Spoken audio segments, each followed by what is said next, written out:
Good morning, CSL Simi Valley. Woke up this morning. Where was your mind? Stayed on Spirit? Hope so. That's where mine is. And also kind of stayed on John Bellis too. I love that video. Have you noticed? Do you check him out? He's just with the hat and the dark glasses, and he's just back there just thumping on that bass, just giving it some love, some Valentine's Day love. Happy Valentine's Day! Oh my goodness, Valentine's Day. Did a little research on Valentine's Day. It's got kind of a dark past, and it definitely would not go in the Me Too consciousness of our evolved way of being in life, bringing more equity and fairness to gender and to sex and all that. And here's what I'm talking about. Okay, so Valentine's Day, it's kind of confusing, but it looks like it's coming from the Romans. Yeah, romantics, Romans, they did it. They had this holiday where it was a holiday called Lupercalia. Lupercalia, and what they would do is the men would kill goats and then skin them, and women would line up and the men would hit on them. Not the way we would in the 21st century. No, they would literally take the skins and hit on the women for 2 days, from the 13th to the 15th. That was why this happened. And then a couple centuries later, in the 3rd century, one of the emperors killed a couple of guys named Valentine. He put them to death, right? And so the Catholic Church decided to canonize these two guys. They were both named Valentine, and it all coincided to become Valentine's Day? What? And then another Catholic pope, leave it to the Catholics, nothing against being Catholic, but the popes, they do some interesting things. This pope decided to get rid of the Roman way of the holiday and to decide to put the clothes on and stop hitting on the women and combine that pagan ritual of Lupercalia with the sainting of the two Valentine's Day guys. So they put the clothes back on, and then the romantics during the Tudor age started giving flowers and cards over that time. And then Hallmark came along and opened up in Kansas City and started printing cards, and there we got an $18 billion business called Valentine's Day. Did you follow all that? If not, go to NPR. There's a great little article you can read or listen to that talks about that whole history in detail that I just gave you in 30 seconds or 45 seconds, or maybe it was a minute. Yeah, it looks like it was about a minute. Whew, Valentine's Day. All of that to say, happy Valentine's Day. And for those of you that are single, the way they have decided to celebrate this day and give it its name, we're so busy giving everything names, they gave Valentine's Day the name for single folks, SAD, Single Awareness Day. I think we need a new acronym for Single Awareness Day. We need to throw another letter in there and have it called SAID, Single Awareness Intimacy Day. SAD. Yeah, it's Happy SAD Day. And I'm going to say, I love you. So that you can say somebody said, see, Single Awareness Intimacy Day. Somebody said, I love you to you, for the single folks. And for my beloved, hey, sweetie, I love you. Happy Valentine's Day. Love you, baby. She got her roses this morning. One single rose. And more. There was a dozen roses yesterday, with 7 roses and red roses, and then 7 orange and yellow flamed roses for each of our years together. Yeah. Oh, and I got this beautiful crystal. Can you see it? Look at that. Wow. It's so gorgeous. Oops. And a heart. Dum, dum, dum, dum, dum, dum. I know. I'm goofy. Stay card. All right, what else? Oh, there's so much. Johanna is over there. She's just cracking up. I'm not going to put her on camera because she's chewing.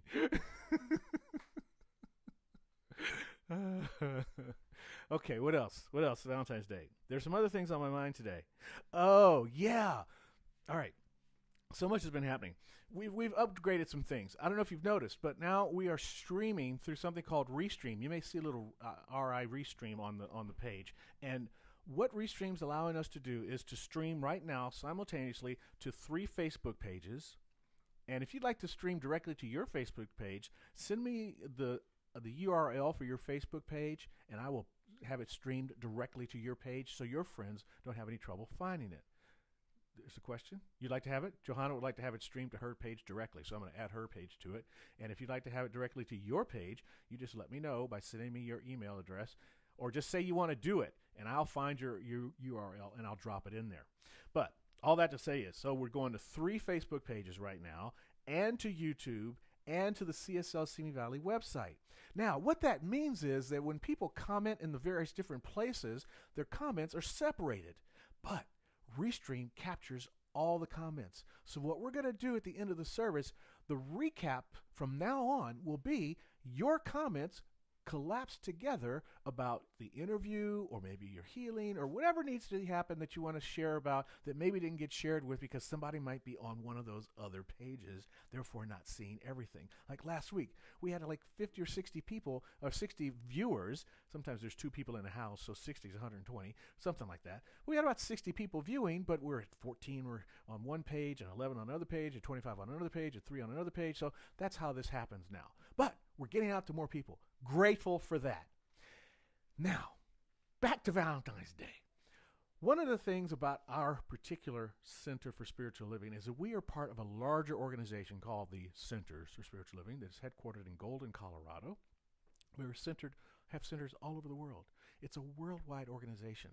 Dr. Holmes brought us this wonderful teaching of love and law, that the universe works on spiritual principles that he called laws that are informed by the love of spirit to give of itself. And we, being emanations of that, we get to love from ourselves by giving our manifestations, our skills, our talents, our gifts to the universe in form, right? One of the things that the Centers for Spiritual Living as a global organization has done is taken some of the emphasis away from love, from law, principle, and expanding it to that heart idea as well. And it's called the Global Heart Vision. And so I just wanted you to see what it is that we do as a larger organization, particularly as we roll into our Vista convention this week. I want you to get a feeling for what that global vision is all about. And here it is for you right now.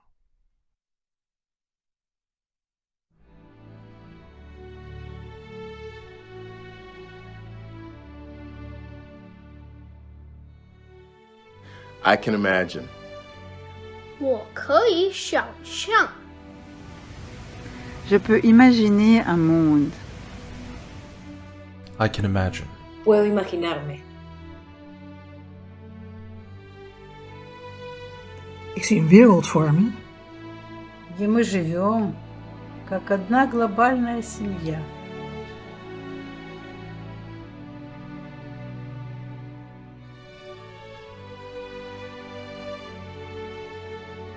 Ambapo tunaishi kama familia moja ya ulimwengu. Donde hay paz, armonía y justicia. Я бачу світ, де ми живемо відповідно до духовної правди.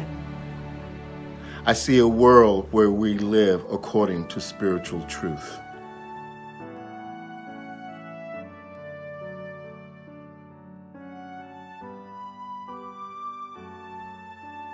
Where we value nature and creativity. Donde sentimos el llamado hacia la acción social consciente. Wo wir zu bewusstem sozialem Handeln aufgerufen sind. Donde somos llamados conscientemente a la acción social. Waarin wij allemaal geroepen worden tot sociale bewuste actie. Де ми покликані до свідомої соціальної дії. Ambapo tunaitwa kuchukua hatua za kijamii. Donde la vida es honorada como la divinidad. Where humanity awakens to its spiritual magnificence. Où l'humanité s'éveille à sa magnificence spirituelle. 在这个世界，你爱我，我善待你。 Where people have enough food. Où les gens ont suffisamment à manger. Wo die Menschen genug zum Essen haben. Donde la gente tiene suficientes alimentos.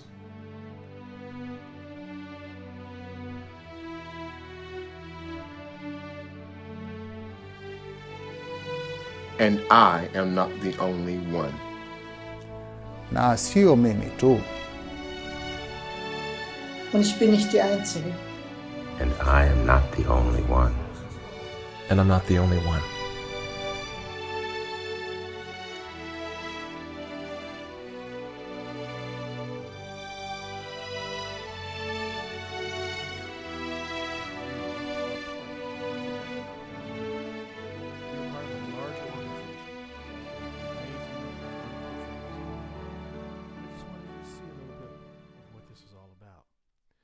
And this is also the week of our convention. It's called Vista, where they give out all the business information from the year. There are workshops and study sessions and music and reaching out to various churches and centers. And it's really a wonderful thing. But I wanted to highlight one thing in particular that's very special for us. Awards. Meritorious Minister Award. Meritorious Practitioner Award. Meritorious Lay Person Award. And this year, the award goes to... I am both honored and humbled to accept this award. Thank you to the awards committee for selecting me. About 15 years ago, my husband and I walked into the Simi Valley Center for Spiritual Living. We sat down enjoying the music and reading the handout about Dr. Ernest Holmes. Since that day, CSL Simi Valley has become so much more than just a group of people who I see at services and activities. We are truly all one family. I cherish your love and support. All of you and the Science of Mind teachings have helped me to evolve and work on being the best version of myself each day. Receiving this beautiful award affirms how all of you have inspired and enriched my life in so many ways. I thank you from the bottom of my heart. Congratulations, Jan Daly. We thank you from the bottom of our hearts for your service to our center, for bringing on the Sacred Sisters. That's just a brief part of her acceptance speech that will be shared at the convention this week. If you want to see all of it, you can go to her Facebook page, my Facebook page, or you can go to YouTube and search her name. It'll pop up. She says some beautiful things about all the members of the center and more expansion on how the center has impacted her life and John's life. And we already know how it's impacted our lives. So congratulations. Thank you for your service. So glad you were part of our spiritual family. So there you have it. This is why we have the vision and the mission statement that we have. From the global vision, from the kind of work and service that our community members do, from the staff, from all the volunteers, our ministers and our practitioners, and you, daily, every single day, living this vision and mission, which is... We're community, inclusive, loving, and authentic. We celebrate all paths to God in gratitude, empowering self and others. We serve compassionately through outreach, inspiration, and education. That's who we are. That's why we're here. And here's what we do.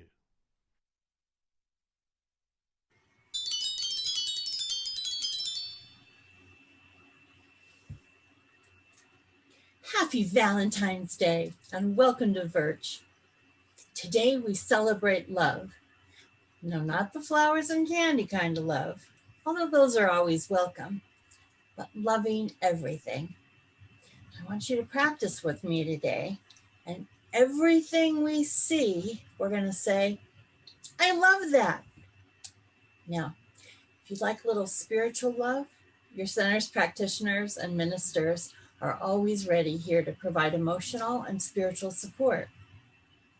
Reach out to them for prayer or to schedule a session. Visit the center's website, look for practitioners, or just call the office. We have a great ecclesiastical core, and I love that. Our weekly Wednesday night experience always starts with yoga. Give yourself a healthy treat and try Yoga with Debbie at 5:30 p.m. Here's the Zoom information for yoga. The meeting ID is 878-5693-8671. The passcode is 253932. Her class is great, and I love that. This Wednesday, February 10th, join Reverend Johanna Van Gelder for poetry as a spiritual practice. This is the evening when we use sacred poetry as a spiritual practice to experience the uplifting effects mystical verse can have on helping one life live fully. I love that. Come learn more. The meeting ID is 868-6558-9423, and Reverend Johanna will be very happy to see you there. There are many short play and learn with Dr. Susan lessons in our YouTube archives. Dr. Susan also streams live on Sunday mornings at 9:30 a.m. through the CSL Simi website. We have something for everyone here, and I love that.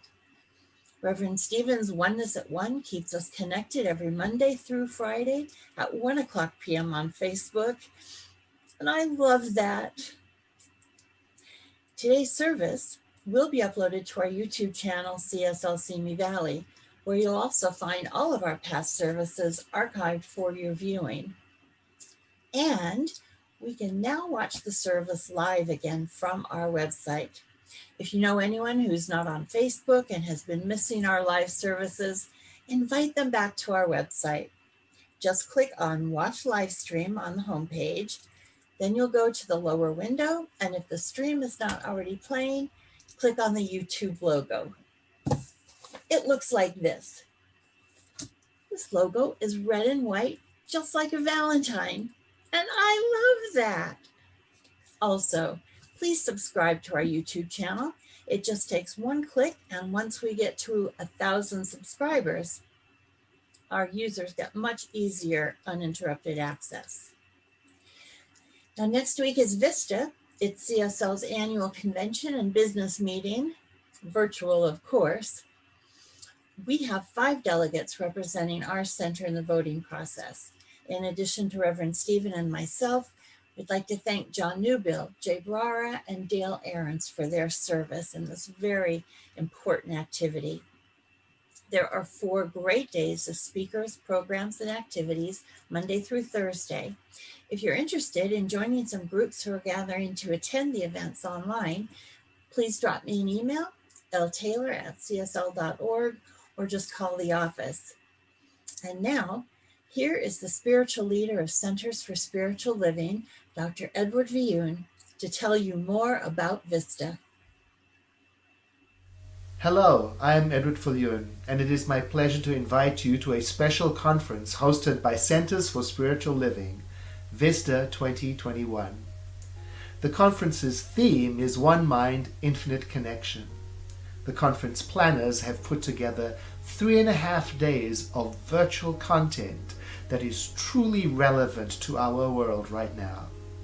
In addition to the informational pieces from our organization, we have personal spiritual growth content for you, such as surmounting the walls of blame, shame, and regret, communication tools for fostering diversity and inclusion, how to have difficult conversations in uncertain times, and much, much more. I look forward to seeing you at Vista 2021, and I leave you with these words of blessing from our founder, Dr. Ernest Holmes. I live in the faith that there is a presence and power greater than I am, that nurtures and supports me in ways I could not even imagine. I know that this presence is all-knowing and all-power, and is always right where I am. My blessings to you. Thank you, Dr. Edward. We love him. I'd like to welcome all of you again, viewing from wherever you are. We're so grateful that you've chosen to spend this Valentine's Day with us this morning. Now here's Sherry and the band, and we love them. I release, I let go, I let the Spirit run my life, and my heart is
The reading I have for you today is from the Bible, Corinthians 13, verses 1 through 7. If I speak in the tongues of men and of angels, but have not love, I am a noisy gong or a clanging cymbal. And if I have prophetic powers and understand all mysteries and all knowledge, and if I have all faith so as to remove mountains, but I have not love, I am nothing. If I give away all I have, and if I deliver up my body to be burned, but have not love, I gain nothing. Love is patient and kind. Love does not envy or boast. It is not arrogant or rude. It does not insist on its own way. It is not irritable or resentful. It does not prejudice at wrongdoing, but rejoices with the truth. Love bears all things, believes in all things, hopes in all things, and endures all things. So let's take a deep breath.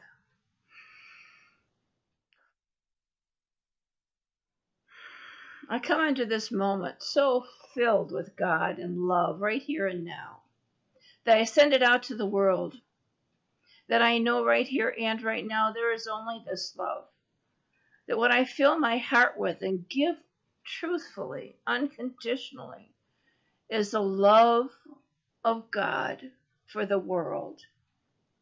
There is nothing else. There's only God. I know right here and right now the Center for Spiritual Living is alive and well and healthy, prosperous, and growing and moving forward.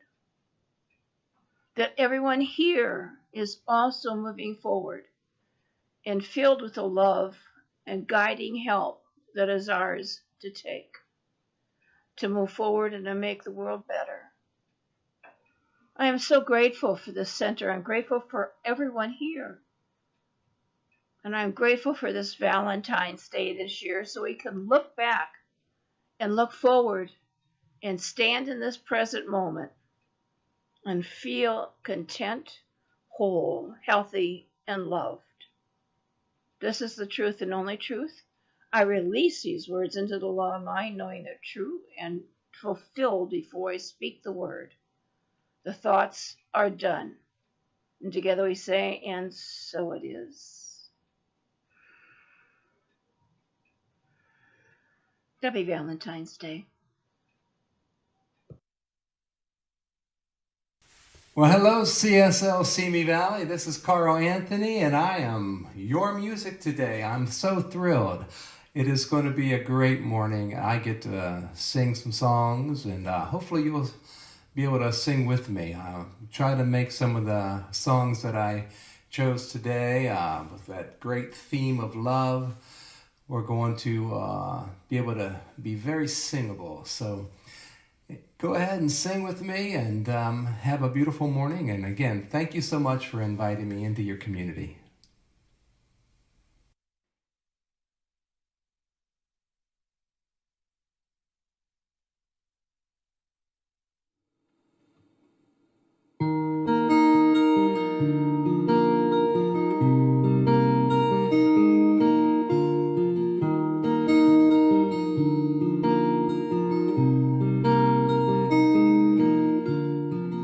Remember when you learned to walk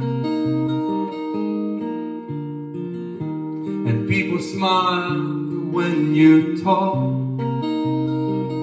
That's when you knew you could, and you knew where you stood. Now those were simple times.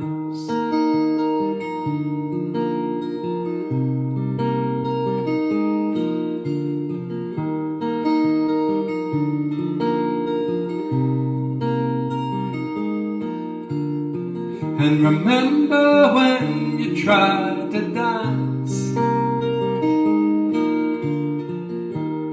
just for fun, not for romance. That's when you knew you could, and you knew where you stood. Now those were simple times. Try to remember, try to recall. Love lives in simple times. Love lives in simple times. Love lives in simple times. Love lives in simple times.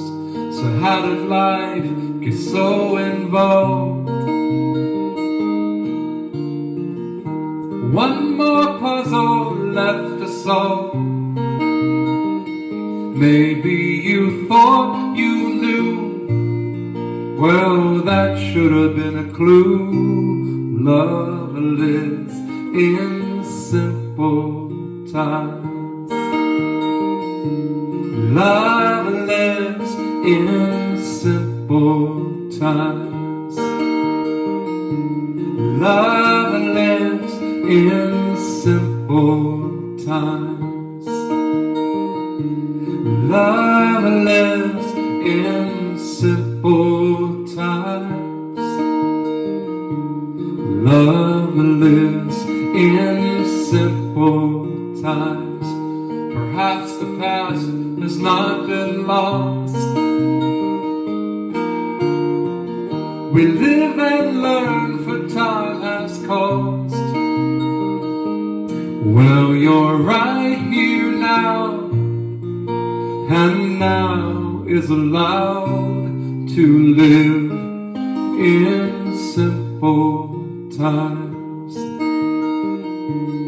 Love lives in simple times. Love lives in simple times. Love lives in simple times. Love lives in simple times.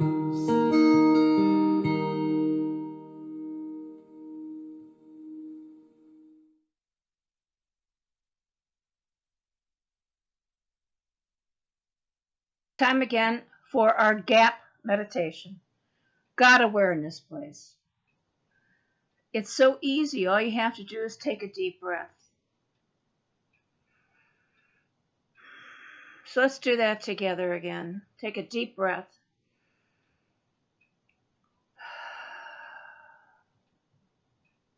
Just breathe. Look at the world.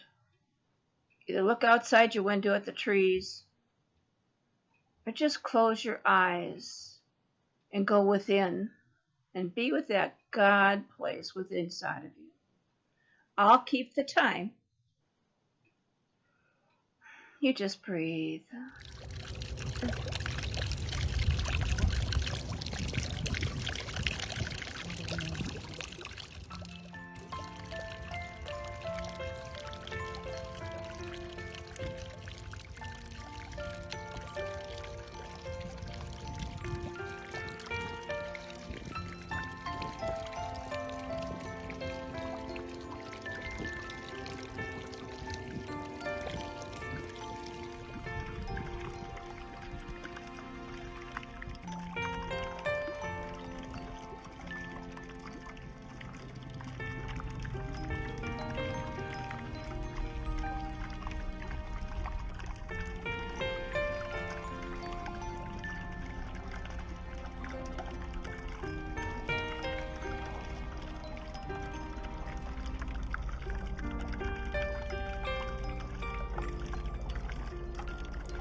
I don't know about you, but that felt good to me.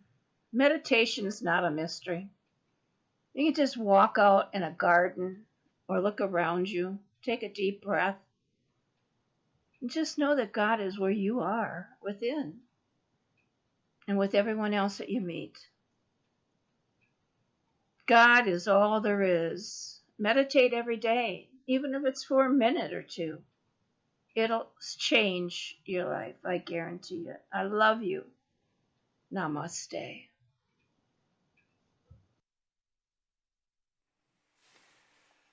What do I need when love is surrounding me? I had to put that sentence in a song, so I did. It's called What Do I Need?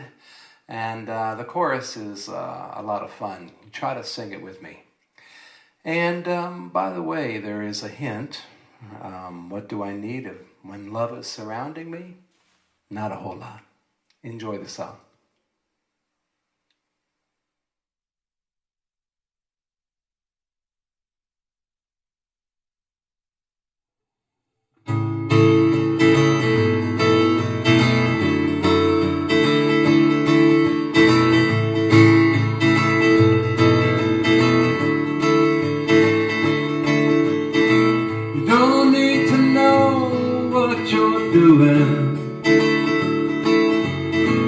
You don't need to have it figured out.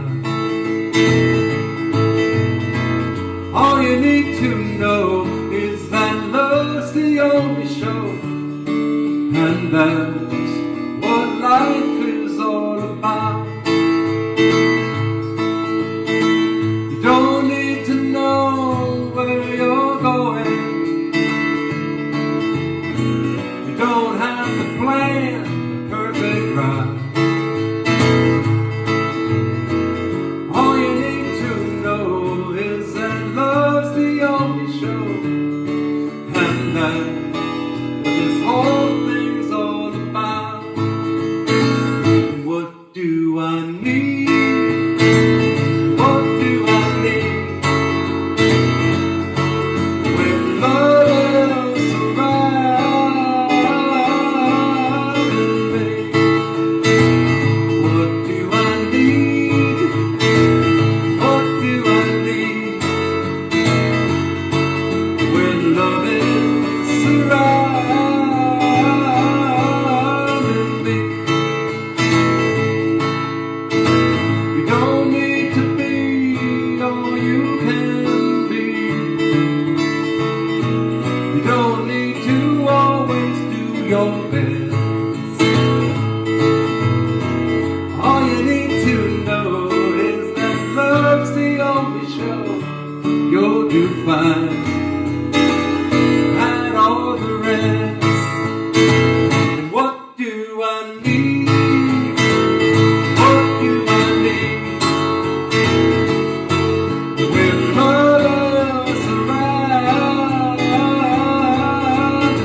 That's such a fun song.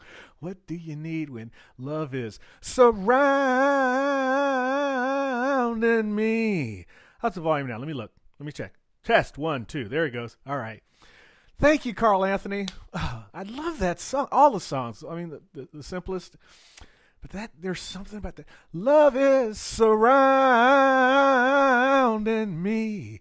There's this vibration that happens when I feel that, when I say that. Try that at home. Just let it like surround. Feel your love surrounding you. And I also want to compliment you, Karl, on the black and white videos. There's something about them that was so intimate, and Johanna and I were talking about it, and it's like there's so much color, there's so much it draws in, there's a lot for the senses to take in, but in that black and white simplicity, it draws me into the song. So thank you for that. It was just beautiful. Really appreciate that. Excuse me. I'm going to mute myself for just a second. You did not need to hear that part. Okay. Couple things, little housekeeping things. The recap is going to be your comments. So as we do this interview that's coming up, if there are things that strike you or that come to heart or questions you have or anything like that, put it in a recap. Also, you can join me after service in the Virch, and we can talk about the talk as well and whatever else is going on in your life this day. So just note that we'll have Virch after service. And if you put also in the recap, you can put into the chat, you can put in your prayer request. We harvest those and we give those out to our practitioners and ministers throughout the week so they can pray on your prayer request as well. Now, earlier this week, I had the opportunity to interview Neale Donald Walsch.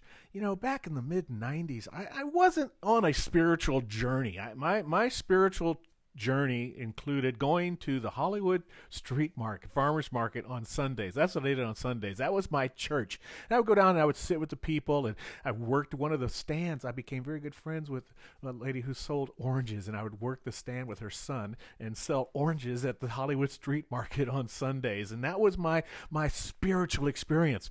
And then I came home one day and I picked up this book and I started reading it. It was, maybe you're aware of it, it's called the Celestine Prophecy.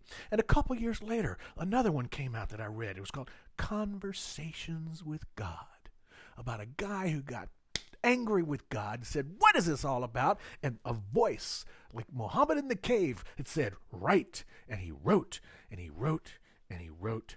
And the voice said, well, I'll let him tell the story himself. He's written 39 books. It was really great to have a chance to talk to him. His most recent book is something called The God Solution by Neale Donald Walsch.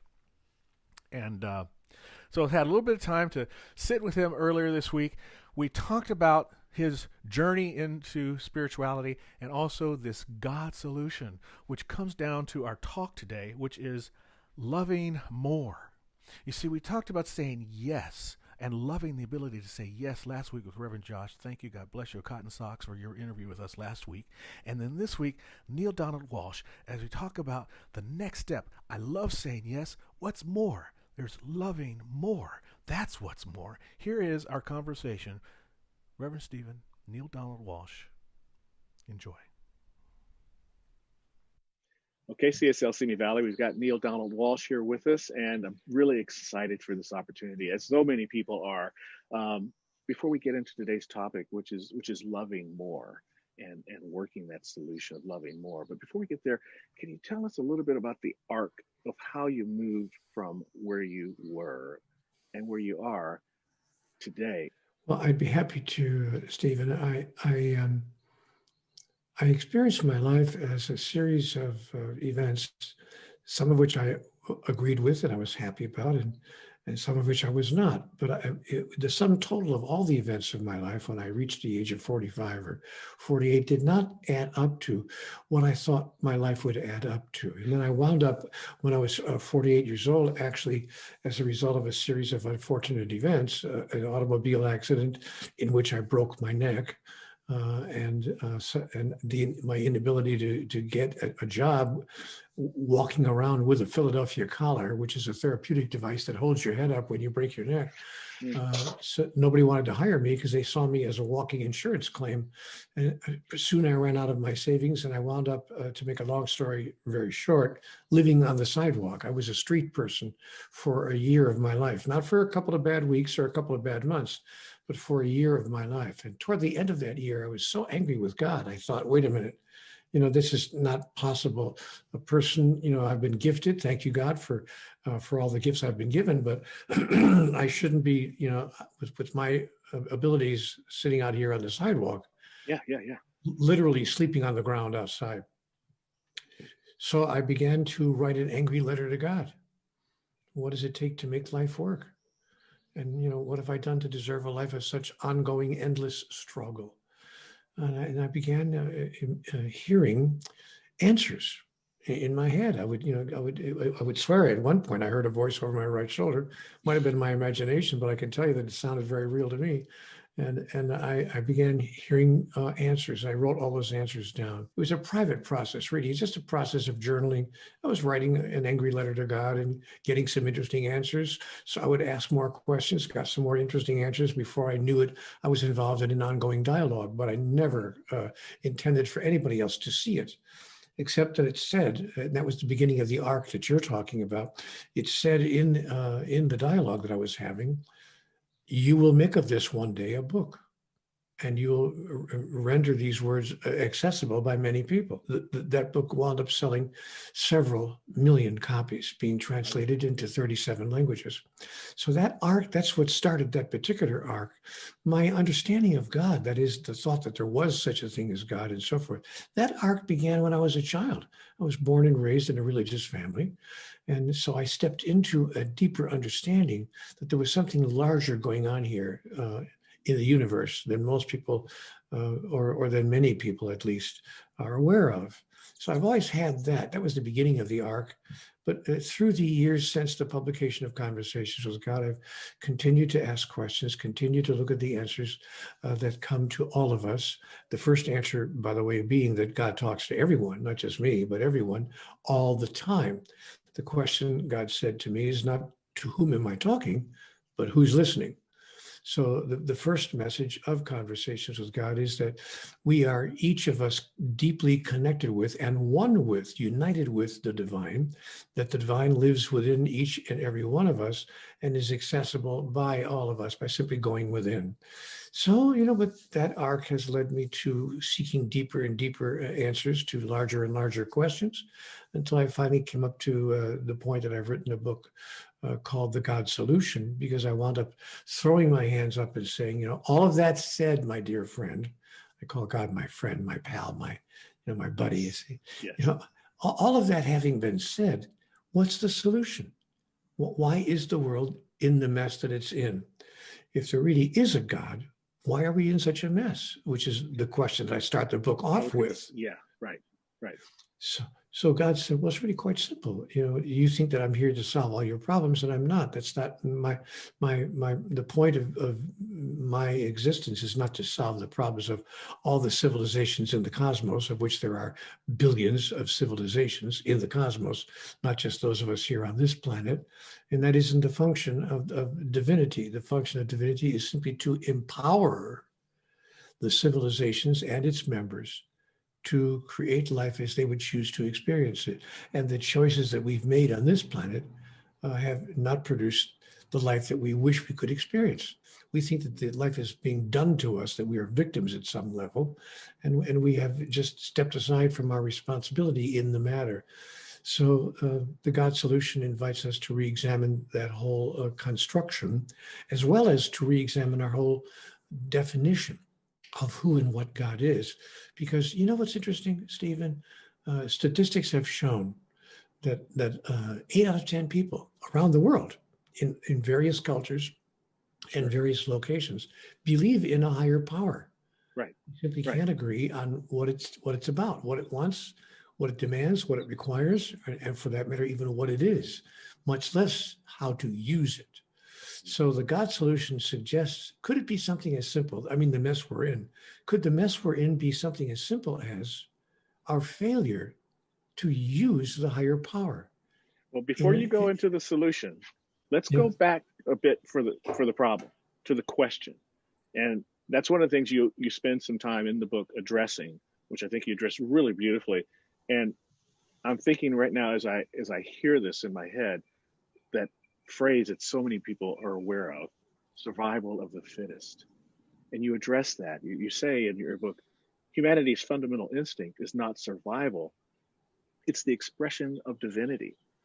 Yeah, and that's the major misunderstanding, as I observe it, of the human species. We have, in fact, been told, and our cultural story is, in fact, the story of survival of the fittest. But we're told that survival is the basic instinct. Mm-hmm. And what I've come to understand through my conversation with God, because I was told this directly in the dialogue, survival is not your basic instinct. If survival were your basic instinct, you'd run the other way. You wouldn't run into the burning building when you turn off to the left and realize, oh my God, the building's on fire, and you hear a baby crying from that building. People who go to even loftier areas. Not that that's not lofty to go into a burning building to save the baby, but the person who puts themselves out on the line and loses their life. We can name on a list over and over and over, from Dr. King to Gandhi to Malcolm X to the new young kid on the block, Greta, who's going around telling all the world leaders how we need to live with the planet. So from the altruistic to the practical, we have this in this, right? One would imagine that Greta Thunberg, as wonderful as she is, maybe doesn't have a high, immediate, in the moment experience of stepping into danger.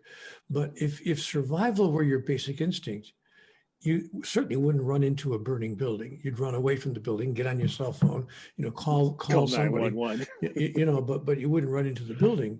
But because your first thought would be, my God, I could die in there trying to save somebody else.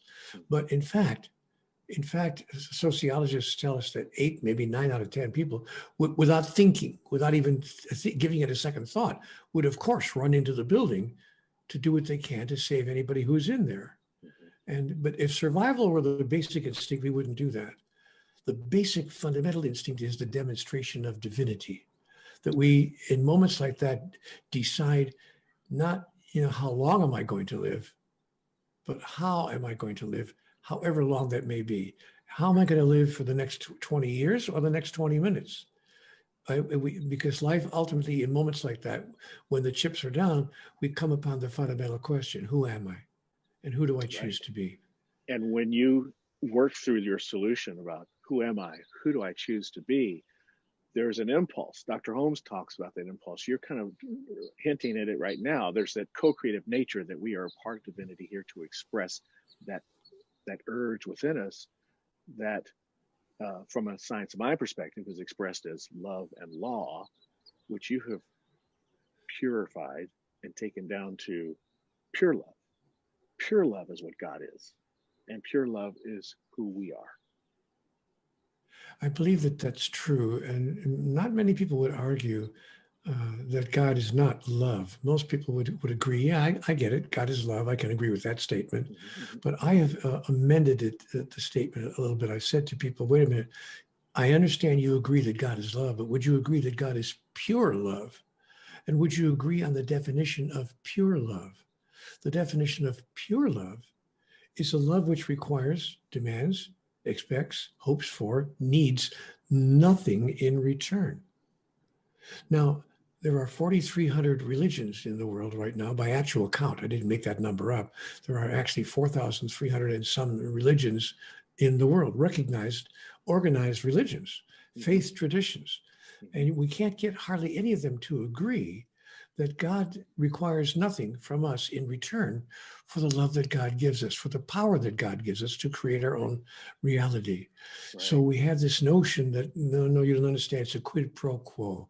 We do this for God, God does this for us. Yeah. If we're running around with a God who's judging, a God who is made for many people out of the image, our image of what we think God is, not God, not the other way around. We've reversed it. We're looking in a mirror and saying, this is God.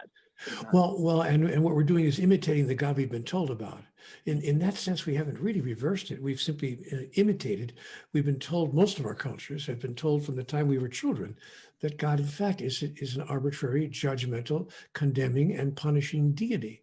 And that if we don't do things the way God wants us to do them, God will send us straight to hell. A perfect example of that is, when I was a child, I was told I was born in a Roman Catholic family. And I remember the priest telling us in catechism class that if we miss Mass on Sunday without a good excuse, I mean, if you're caring for an elderly parent or you have to go to work, whatever, fair enough. But if you don't have a really good excuse, if you just miss Mass because you don't feel like going to church that Sunday, and if you should die the next day in a car accident, you're going to hell. You're going to hell, not for raping, stealing, murdering, violence. You're going to hell for missing Mass. Because you just didn't have your butt in the seat. Wow. That's my understanding. And I wanted to make sure that I was not making that up. So a couple of years ago, I checked on Roman Catholic theology to see if they're still teaching that. In fact, they're still teaching that. So we're learning about a God who uses violence, anger, vindictiveness in order to control and direct our behaviors. And so we are imitating God. When we do that, we're using God as our highest authority. If it's good enough for God, it's good enough for me. So that's why we have lived in a society where we use punishment and the threat of condemnation and the threat of violence as our chief means of acquiring the outcomes or demanding from others the outcomes that we demand. Nations do it with nations. My missiles are bigger than your missiles. Political parties do it with political parties. We do it with each other. I've never seen neighbors do it with fences between their houses. Exactly. To say nothing of fences between nations. Right. So here we are, but if we changed our idea of God, if we changed the model upon which we are basing our own behaviors, then everything on earth would change. Our ethics, our whole ethical construction, our political ethics, our economic ethics, our social mores, and our spiritual ideas would shift dramatically. What if we decided, what? God doesn't judge or punish anybody for anything. Right. Because God doesn't need us to do or be anything at all. That's one of the quotes I pulled from your book, which I thought was just phenomenal. God does not need to forgive humans for anything that they've done, because God is clear that everything, and this is a hard thing for people to hear, everything is an act of love. If I didn't love anything, I would hate nothing. So if you look at how the world behaves, every act is an act of love. And if you want to solve some of the world's behavioral problems, just say to the terrorist, as an example, just using one example, say to one of those terrorists, what do you love so much that you feel you have to hurt me in order to have it, or to hold it, or to protect it, or to not have it taken from you? What do you love so much that you feel you have to hurt me in order to heal it? And so, every act is an act of love. It's not that human beings don't know how to love, is that we have not learned how to love without behaving toward another in a way that would hurt or damage them. Yeah. Do unto others as you would have it done unto others has been set aside. The so-called golden rule was supposed to be the gold standard for human behavior, but we've totally ignored it. We have totally ignored it. Right. We, in fact, treat others exactly the way we would not want to be treated, having thrown the golden rule out the window. Yeah. And then Milton Bennett, which you just mentioned a minute ago, the American sociologist, came up with what he called the platinum rule, which goes one step beyond the golden rule. Platinum, Milton Bennett said, is more valuable on the open market than gold actually is, which is true. So he said this is a more valuable rule of thumb. Not the golden rule, but the platinum rule. Do unto others as they would have it done unto them. Yes. Dr. Holmes asks a similar question in his textbook. He says, does the thing I wish to do express more life, more happiness, more peace to myself, and at the same time harm no one? The same question is asked in the God Solution. I just phrase it a little bit differently. The God Solution puts it this way: is what I'm now thinking about thinking, saying, or doing feeling like an expression of pure love. If it doesn't feel like an expression of pure love, what am I doing? And why am I doing it? And when you do that thing, and what we don't understand is we are now hurting ourselves.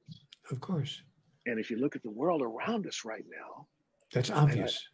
Right? I love the one of the other things I pulled out of your book that is about the forewarned. I don't know if I have it in front of me or not, but oh yeah.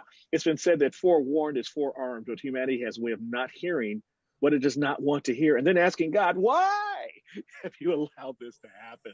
Why are you doing this to us? Yes. Why are you allowing this to happen? God says, no. Why are you allowing it to happen? All I'm allowing is for you to have free will. But why are you freely willing to have it happen? You know, the things we could have avoided.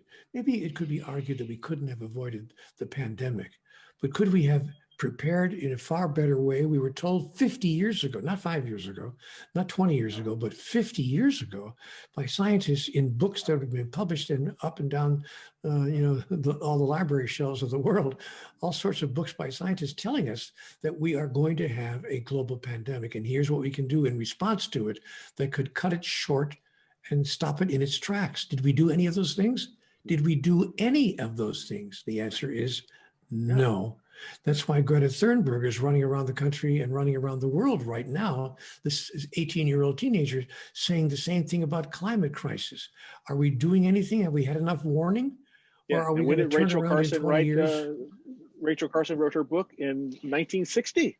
Yeah. So are we going to turn around Silent in 20 Spring. years when the climate crisis, really creates havoc, really major havoc on the planet, and ask God, why are you doing this to us?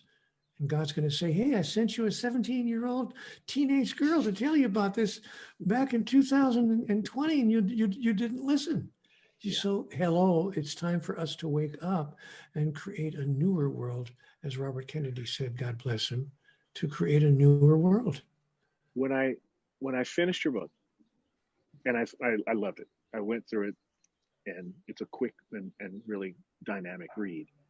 And it lays out a great hypothesis and a wonderful theory. How does one move from those pages to move that concept into the 4,300 religions of the world? You came up with an idea, a phrase, the idea hero, but how do you put that idea into all these heroes? Do you have a thought? Well, I think by passing it on, by becoming models, by agreeing with ourselves to become an exemplar. It's the only way to do it. People who have agreed to become exemplars, and there have been those throughout human history, who have said, I'm going to model this behavior. And it's the most powerful way I have of spreading, if you please, the news and the good news, the gospel. but go old school on it. Yeah, but so the way is to decide to not just hold the idea, but to model and the idea, to be an exemplar of the idea that God is pure love and that we are pure love. We should start on this planet what I have called a civil rights movement for the soul. A civil rights movement for the soul, freeing humanity at last from the obsession and the oppression of its beliefs in a violent, angry, and vindictive God. If we simply changed our highest thought of how life should be lived based on how we say that God behaves, and decided, wait a minute, what if God didn't behave that way at all? What if the only way to succeed in this experience we call life is through the expression of pure love? A love which demands, requires, expects, and commands nothing and punishes nothing. Because right now, God is behaving as we behave. I mean, I totally believe that we are the incarnations and the expression of the divine. That you say that our expression is divinity. And so we are expressing a corrupted idea of this God idea. We are indeed, and I invite people to turn that around here. You asked another question: what could an individual do? I often, when I give my little talks elsewhere, I challenge individuals to do this. I said, don't do it out loud. Don't say it out loud, but think it in your head. Whenever you encounter anybody, whether it's your beloved partner, in the first thing in the morning, someone you're sharing life with, or a total stranger on the street that you've never met before, or somebody in between, a friend or a relative, or somebody you know who's a clerk at the post office, whoever it might be. Whenever you encounter anybody in any day, I dare you to say this, not to them out loud, because it won't be understood easily, but to say it in your head. Dare you to say this the minute you encounter anybody else in your life. I have come that you may have life and that you may have it more abundantly. Your life will be made better because I passed through it this day. I promise you. It's a daring promise. It's a daring statement to make, but only an idea hero could imagine such a statement. Others would call it spiritually arrogant. But it's time for spiritual bravery, spiritual courage. And it's time for people to step forward and say, this is why I'm here. I'm not here to get the guy, get the girl, get the car, get the job, get the house, get the better job, get the better house, get the better car, get the spouse, get the better spouse, get the better spouse, get the grandkids, get the gray hair, get the retirement watch, get the sickness and get the hell out. That's not why I'm here. That is not the formula for life. And I refuse to meet the final days of my life with my head on the pillow, thinking to myself, is that all there was? Is that what this was about? I tell you, there's more going on here than meets the eye. Or as wonderful Bill said, Bill put it perfectly. There are more things in heaven and earth, Horatio, than are dreamt of in your philosophy. I want you to say it again, but before you do, I want to appeal to everyone who's watching our interview right now to just center themselves for a moment and allow that space to open. We call it in our sanctuary the gap, to allow the gap, the God awareness space to open, and then hear these words and let them land on your heart. I have come that you may have life and that you may have it more abundantly.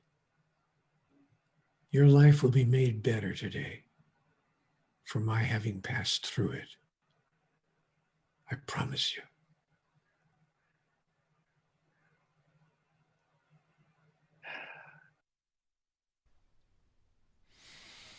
Yes, indeed. Try that when you come across someone, and thank you, Neale. Try that when you come across somebody. These are comments you say in yourself. It's to set yourself up for that vibration of pure love, to make yourself the idea hero. You say, I have come, in your head. I have come that you may have life, and that you may have it more abundantly. Your life will be made better today for my having passed through it. I promise you. That sets you up to be the idea hero. That sets you up to be the God solution. That sets you up for being that space of healing in the planet. As we talked about at the top of the service, the global heart vision, that puts you in the consciousness of expressing that global heart vision even before you've walked in, opened your mouth, or said a word.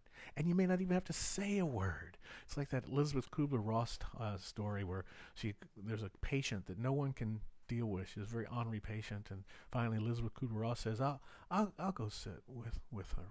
And she decided that she would sit with this patient and just feel the presence of love while she was there, just to exude love. And so she just was meditating on love. And at one point the patient said, I wish you'd be quiet. You're so noisy. But she hadn't said a word. She just felt that her life would be made better for her passing through it that day. She made that promise. Make that promise for yourself. Be that exemplar that he talked about. Thanks again, Neale Donald Walsch, the God Solution. And our affirmation is kind of a takeoff on that. It says, I am a courageous idea hero, brave enough to embrace the idea of love first, feeling it, giving it, being it. Feeling it, giving it, being love first. Let's take that promise into heart, into our revealing prayer moment, and just hold the idea of truth within us as we recognize there's one life. That life is God. That life is my life, your life, and the life of every person, every entity, animate and inanimate, that we come into contact with. sentient and what we believe to be non-sentient. Really, it's all life. Therefore, there is a vibration taking place between us and everything that exists that connects us to the one thing, the divine idea, the spark of divinity that is at our very soul. So speaking from that soul level where nothing is disturbed or ever untouched by life, by love. We come from that place and affirm that the expression that we live in the physical space of time and place allows us to live in the space of perfection, to live in that space of enoughness. Now, I'm not talking about flawlessness. I'm talking about complete. Everything available for the most joyous experience of life is here and ours now, and through this conscious awareness, we claim it and make it ours in our experience by setting us up in the beginning of every day for being a feeling, giving being of love. The result is more harmony and more joy. The result is right action in your affairs. The result is the perfect use of your skills and your talents and your abilities. The result is the right use of your consciousness to bring healing into the world. The result is your heart remains open and it opens the hearts of others and it heals the men. It heals the divide that appears to be showing up in our world today. We are the change agents as we hold this level of consciousness in our minds that allows us to say yes to love first and always. That purest example, and then the law proceeds forward from there. This is the truth. I hold this truth for each and every one of us and see it manifest in our lives here and now, and so it is. Thank you for this time together. Let's go back to, our dear friend. Are you ready for some more Karl Anthony? Here he is, Karl Anthony.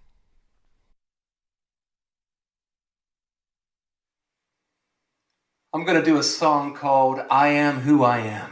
It's about taking charge of the direction of your life, and it has a very singable chorus, so I hope you enjoy it. So enjoy. I am who I am.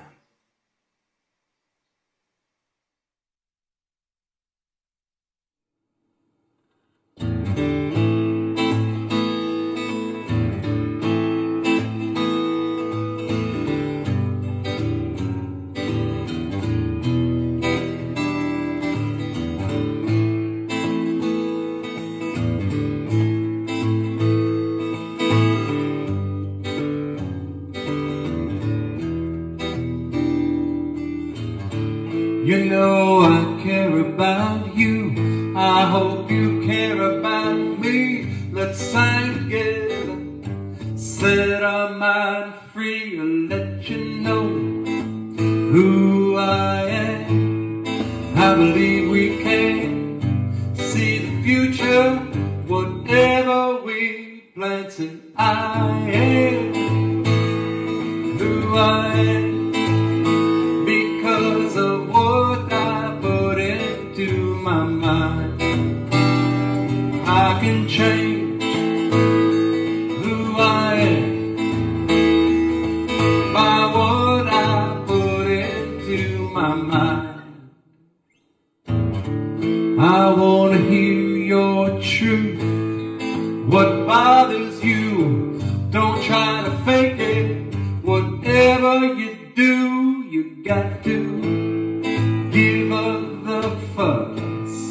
Begin to trust your heart, your mind. I know you stand tough, I know you stand tough. See, I am who I am because of what I put into my mind. Oh yeah, I can change who I am by what I put into my mind. Oh yeah, I am who I am because of what I put into my mind.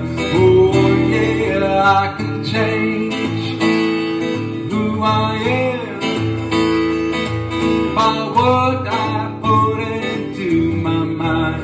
Oh yeah, do you believe in love? It don't come from up above, it comes from mother, father, sister, sister, brother, I think it's all around. And here's the upside down. It's your vibration, it's every little sound. See, I am who I am because of what I put into my mind. Oh yeah, I can change who I am by what I put into my mind. Oh yeah, I am who I am because of what I put into my mind. Oh yeah, I can change who I am by what I put into my mind. Oh yeah, I can change who I am by what I put into my mind. Oh yeah, I can change who I am by what I put into my mind.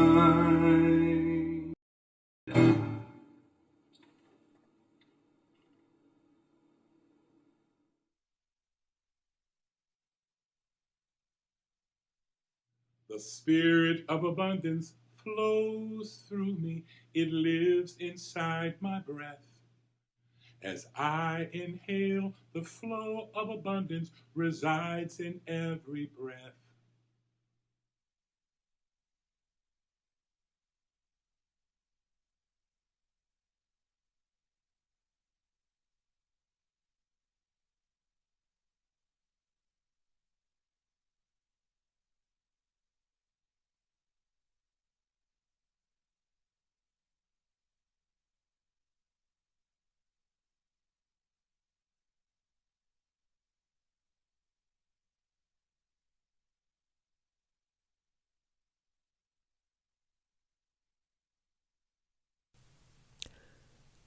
Let's now move from our contemplation of abundance to our prayer or treatment for abundance for Center for Spiritual Living, Simi Valley.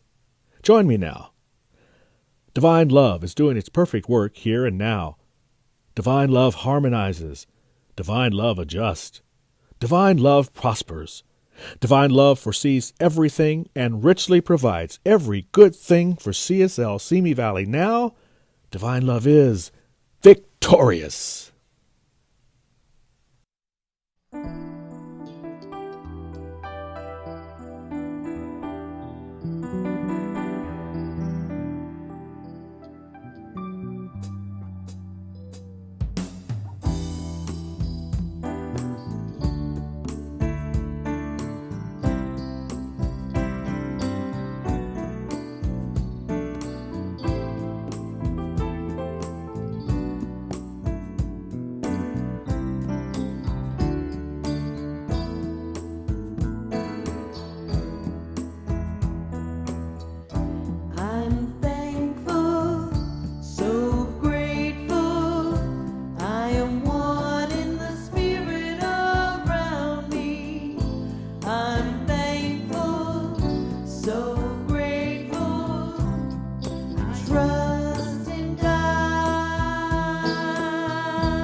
I want to thank everyone that has contributed to this center and know that we grow and prosper every day.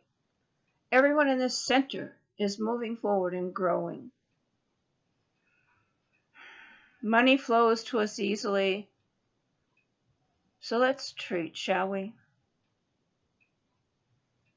Knowing that money is God in action. that the center prospers and grows right here and now. That we let go of everything that keeps us down, keeps us closed off. And we open to that wonderful, phenomenal blessing of God that we have been promised. I'm so grateful for everyone in the center. And I release these words into the law mind, knowing that it's done as it said. And together we say, and so it is.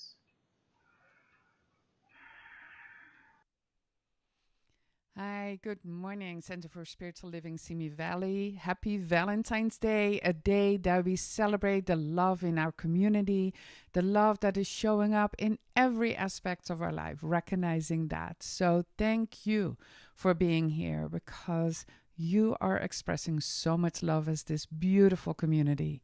I appreciate you. I love you. And here's the recap for today. We are invited to step back into life and take responsibility. Could the mess we're in be the result of us not using our higher power?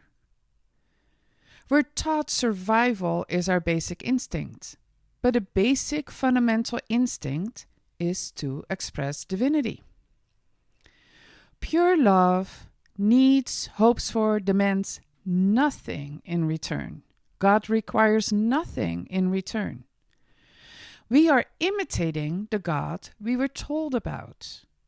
If we change our idea of God, if we change our model, we can have harmony on earth. God is clear that every act is an act of love. We have not learned how to love without behaving to another in a way that hurts them. Platinum rule: do unto others as they would have it done unto them. Ask yourself, is what I'm thinking, being, or doing an expression of pure love? And if not, why am I behaving this way? Why are we freely willing to let things happen? Agree to become an exemplar of the idea that God is pure love. Start a civil rights movement where we find freedom from our beliefs in an angry, vindictive God. So a civil rights movement where we find freedom from our beliefs in an angry, vindictive God. Agree to, as Dr. Jim Lockhart says, agree to become a mobile blessing unit. Think in your head when you encounter someone, don't have to say it out loud, but think it in your head. I've come that you may have life and that you may have it more abundantly. Your life will be made better today for my having passed through it. I promise you. What a beautiful talk, isn't it? What a beautiful interview. So after the service, we will have Virch, and what a beautiful space. I love it. I love that space of Virch. What a beautiful space to discuss what we have heard today during service. And right now, as it is a day that we recognize the love that is in our lives, we'll also practice love and gratitude for all who have participated in this service. So please take a deep breath. Close your eyes if you like. Connect to your heart and just feel the love flow as I name the people, as I name some of the people who are involved with this service. And first of all, let the love flow to the community of Center for Spiritual Living, Simi Valley, because the community exists because of each and every one of you. And we thank Dale and Jay and John for being delegates. We thank those who nominated Jen Daly as meritorious lay member. We thank Karl Anthony for the music, Lane Taylor for announcements, I love that. Neale Donald Walsch, Dr. Edward Viljoen, our community spiritual leader, Reverend Stephen Rambo, T. Michael Rambo, the Global Heart Vision Committee, and Floyd Lula. And take another deep breath and just let the love flow throughout the day. Thank you, everybody. Thank you, Reverend Johanna. Yes, let the love flow. Be it, feel it, give it. Come to make life better for those who come in touch with each day. Another thing to keep in your mind as you're contemplating going out into the world, these little things that we're talking about are big things when you use them, because there's so much to take us off our center, but we can center ourselves with these various promises and affirmations and benediction that we read. It puts us in that space to be the idea heroes that make change in the world, like this one here that says, I'm at home in the heart of God. My life is anchored in truth. I can never be separate. I live in the consciousness of peace. I release all fear. I am living love. See y'all in the Virch. Hey, Simi Valley, we're grateful that you're here. This is from Floyd Lula. We love you. Here we go. 2, 3, 4.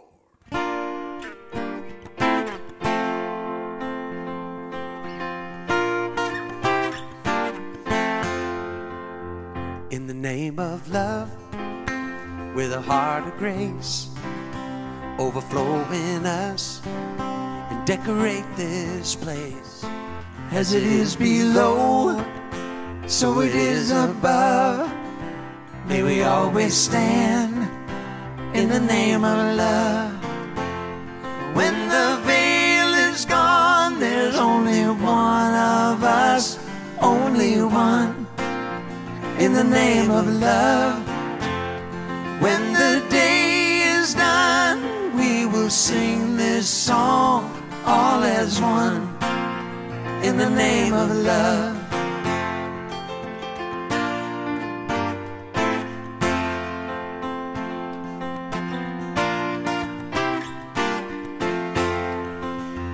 In the name of love, may we always be seeking out the best till we all are free, living in a world we've been dreaming of, where we stand as one in the name of love.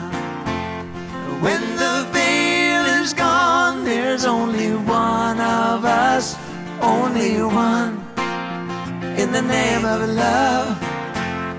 When the day is done, we will sing this song all as one, in the name of love.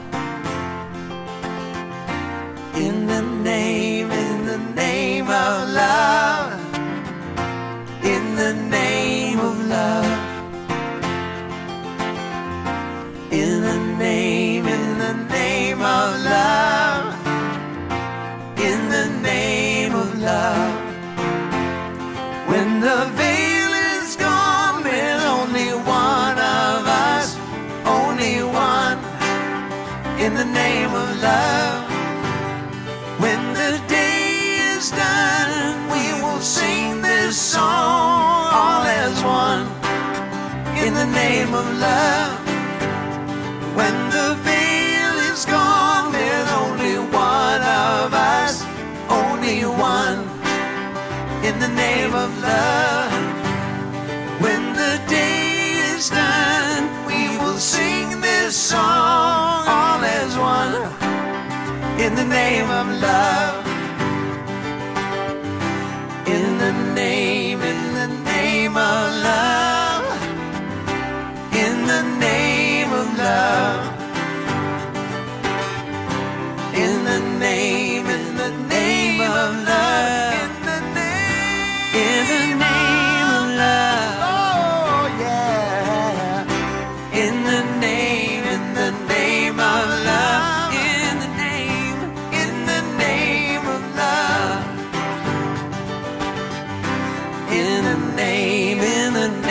of love, in the name of love, in the name of love,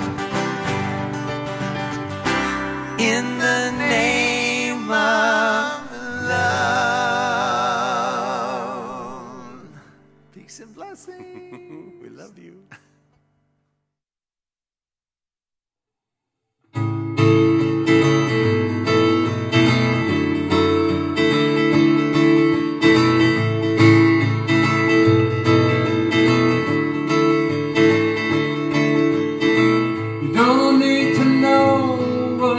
Doing. You don't need to have it figured out. All you need to know is that love's the only show, and that's what life is all about. You don't need to know where you're going. Don't have to plan the perfect ride. All you need to know is that love's the only show, and that's what this whole thing's all about. What do I need? What do I need? When love is around.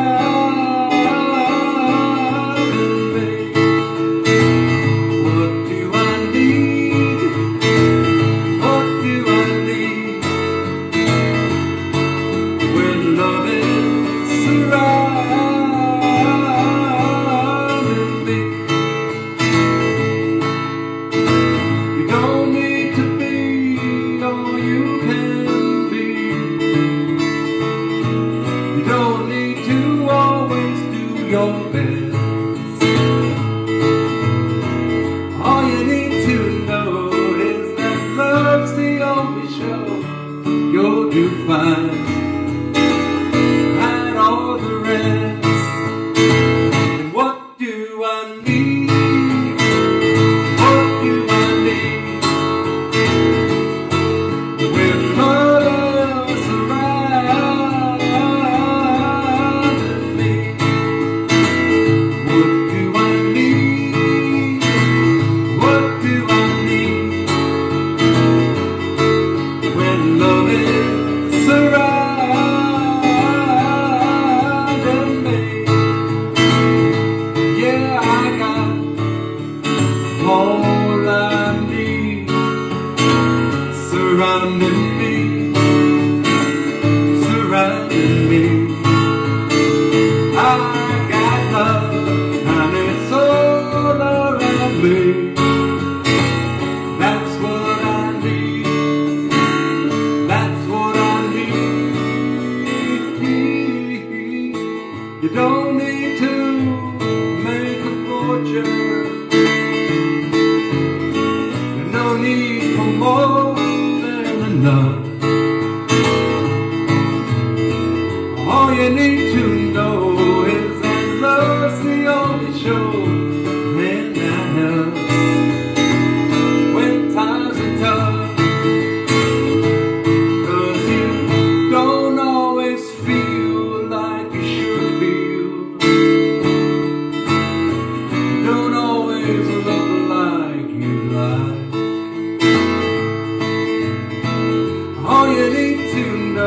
Is that love's the only show, so tell your doubt